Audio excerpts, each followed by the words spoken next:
พอละเมื่อยเอาอีกเหรอเอาอีกเหรอโอเคเอามาว้า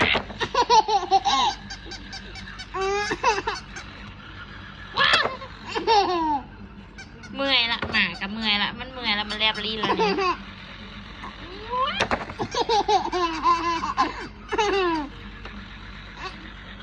จิ๊กกระปู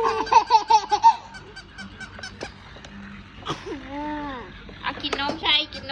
เพิ่มพลังเอานี่โดย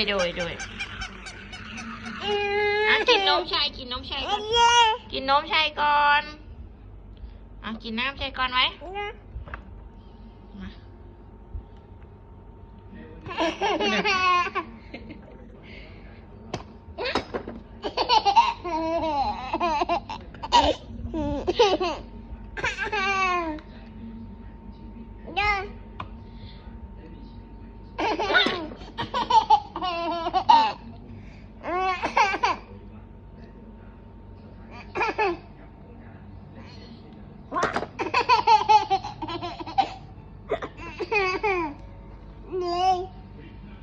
เอาอีกวะ